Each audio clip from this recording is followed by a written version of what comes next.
Okay, so far so good. We know that we can create a method, we can pass it down to whatever child component we would want using the props. But why don't we make this a little bit more interesting? And first of all, you know what? I don't need the button right now because I'm going to be showing you this with a book. Just remember that within the projects, we're obviously going to be testing out also with the buttons, meaning as we're passing more than to just one child. But in our case, we're going to be testing out with a book. So in this case, I can get rid of the handle delete over here. So I don't need it, as well as I'm not really crazy about that button being here anyway. So we basically got rid of the button. And the only thing that it's completing, or I'm sorry, it's complaining right now that we have the handle delete. However, we're not using it. So why don't we go back again over here? Let's say that there would be some kind of button. And again, we're going to add some type. In this case, we're going to call this button. And let's write again on click. However, in this case, we're going to be looking for what? Well, handle, delete, and here we can just say delete me. And again, it doesn't make sense at the moment, but I'll show you later on, obviously, why we're using this text delete me. Let's start very simple though. If I'm looking here, you know what? These buttons can go. However, in the sidebar, remember we had the file with book data. What do we have in the data? Well, for each and every book, so for each and every book that's here, I have the ID and I have image, title, and author. We are already rendering all the images, titles, and authors, as well as we are also using the IDs as a keys. So far, so good. But what about if we would make this a little bit more interesting, where we have the method in the book list, and I would like to print out to whatever ID this book has.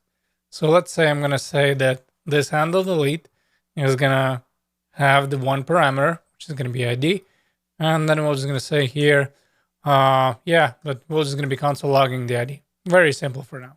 Let's save it here. We're passing still the handle delete, so all that stays the same. Within the book, we have the handle delete. Everything is working fine, but obviously, the moment we're gonna click it, nothing is happening. Meaning we're getting something in a console, but that's not what we wanted. And the reason for that is because we're not passing this argument. So we're not passing the parameter that's being asked. We have the handle delete, all that is working fine, but we're not actually properly handling it on our end in the book. So how we can do that? Well, first of all, we need to understand that we're passing down the info from the book list, remember? Now, info was what? It was each and every item. So we will gonna have that data. We will gonna have the ID. So why don't we go first and just destructure that ID? Why don't we say here that we're gonna be looking for the ID? That should be the proper method, right? So I'm gonna save it, and why don't we test it out? Let's say that, well, again, we're gonna console log just so we can see that everything is happening. Although we could have used the React Dev tools, of course, as well. So let's say ID. So for each and one of them, I'm going to be getting 1, 2, 3, 4, 5, 6. Okay. So if I have it here, why don't we run the function? Why don't say, okay, handle delete, and now I'm going to pass the ID. And at this point, what do you think is going to happen? Because I have been telling you this probably already like 3 times. What do you think is going to happen if I'm going to pass this ID the way I'm doing right now? Think about it. So I have my method. But probably the issue is that I'm calling this. I'm not waiting when I'm going to click on it. I am actually calling this. Now notice what's going to happen once I save it. Again, I'm going to print out 1, 2, 3, 4, 5, 6, even though I'm not console logging here. And the reason for that, that I am passing this ID.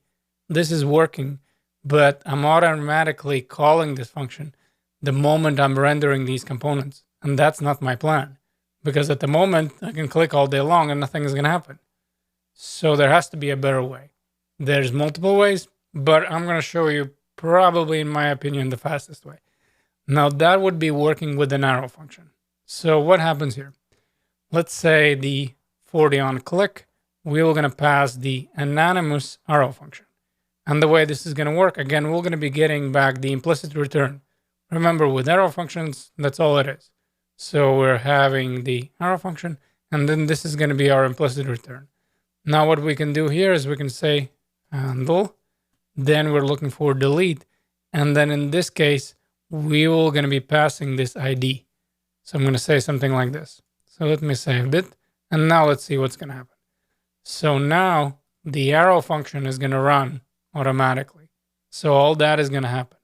However, the difference would be that now this arrow function is going to return this reference, or in this case, prop of this method. And check this out. So now when I click it, only then I see the ID. Again, seems very simple. You'll see in a second why we want to use the ID. So probably you're like, well, okay, this doesn't make sense. Again, he went through all this just to show us that we can get the ID. No, there's more to it. Since we know right now that I can access these specific values, now let's think about it. If I'm heading over back here, where do I have the state? So this is where I have all my books, right? But what if I would want to delete this particular book from this state? Well, I cannot do it here because in this state, I don't have the book. Even if I would, I don't know, remove this count and name, this is not what I have here. All the books are in book list. So this was the whole point of showing you how we can pass these methods down to our children so the children can affect this state. Because this is what I'm interested in right now. I want to delete this book when I click it here. I want to delete this book when I click it here. However, I cannot do it just from the book. I couldn't come up with some kind of method and say, please, method, go up and delete it. That's not how it works.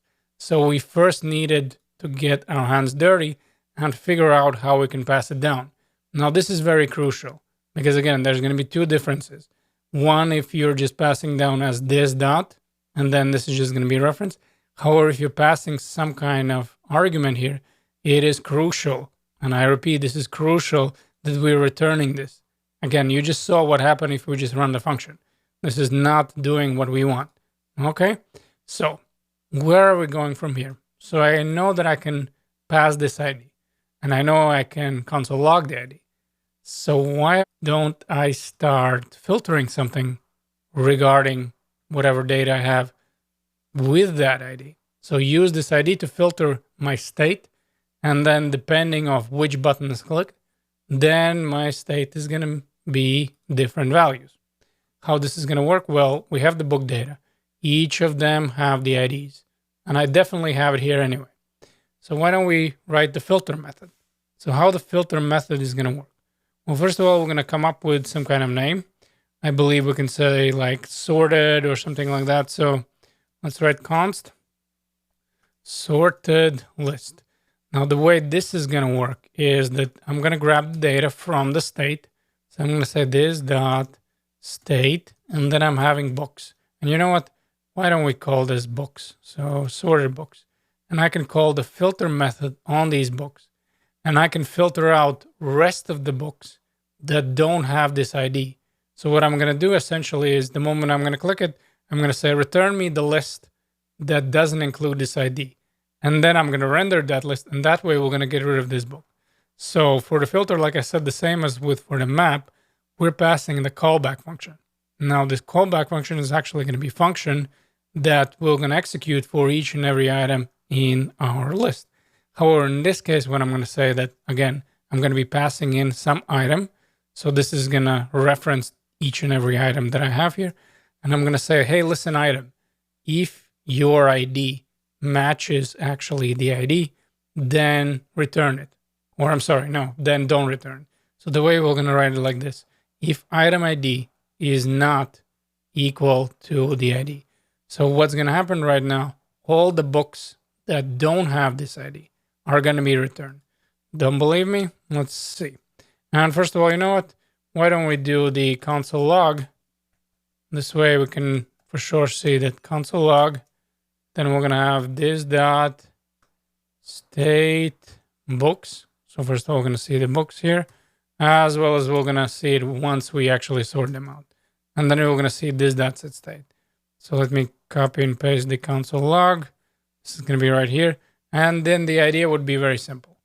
The moment I'm going to click on this, so the moment I'm going to click on one, I should be getting back the list that's not going to have the number one. So how this is going to work?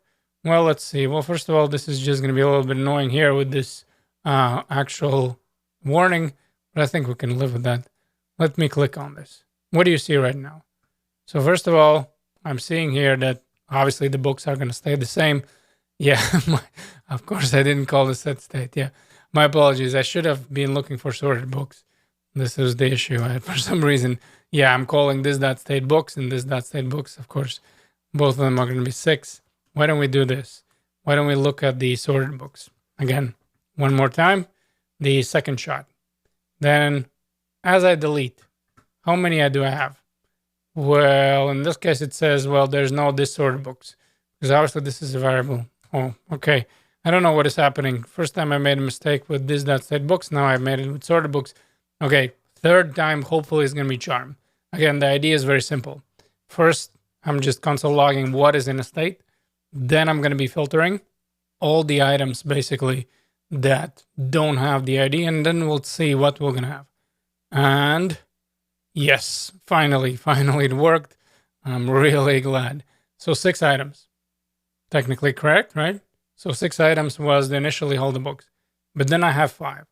So what I did is I filtered through the list and I said, if your item ID, which we're getting back from here, all these IDs, if item, your ID matches the ID that I'm passing in, then I'm going to remove it. Then this is not going to be here. So that's how this is working. So now we have again 6, then we have 5. If I'm going to click it one more time, then number 6 is going to be gone. So now we should be having again 5. Or in this case, I'm not having what? The last one, the one that has 6. Because again, in this case, the 1 was returned. And so on and so forth. So the way we're going to filter this is now with set state. So let me delete this. And we can also maybe clear the console. It's a little bit too much information here. And the way we're going to do it like this. So now we know how we can use this dot set state. So in this case, what I'm looking for is I'm going to call this dot set state, and I'm going to set my books, here books, equal to the sorted books. So the moment I click on it, I'm going to have the new array, which is going to be returned, and all the items that don't have the ID that's matching the ID that I'm passing. And then I'm going to set my list equal to that. So that way, if I'm going to click on this, I'm going to remove it. If I'm going to click on that one, I'm going to remove it. And just to probably show you, because you're tired of me talking about it, why don't we do sorted books? And yeah, let's test it out. So we can maybe make the console a little bit smaller. And let's see. We want to get rid of number 1. We don't have number 1. And you know what? We don't need this state books. This is just annoying. Let me save this. And obviously, the moment we're going to refresh it, we're getting back a new fresh pair of data. So of course, there's going to be all 6 of them. However, 1 is gone. 6 is gone. Then this guy's gone. Then obviously we can delete this one, and this one. Again, I'm going to refresh it. Of course, all of them are going to come back. And just to tell you, the React doesn't care what you set this here. Obviously, it is in our interests if we know that this is an array that we are filtering this and we are setting the new array here. However, I could have said something like this. So this could be 0. Then obviously this is just going to throw you a bunch of errors because this is not, it says, well, this dot state books map is not a function. So we're running the map function on the state. So you need to be careful.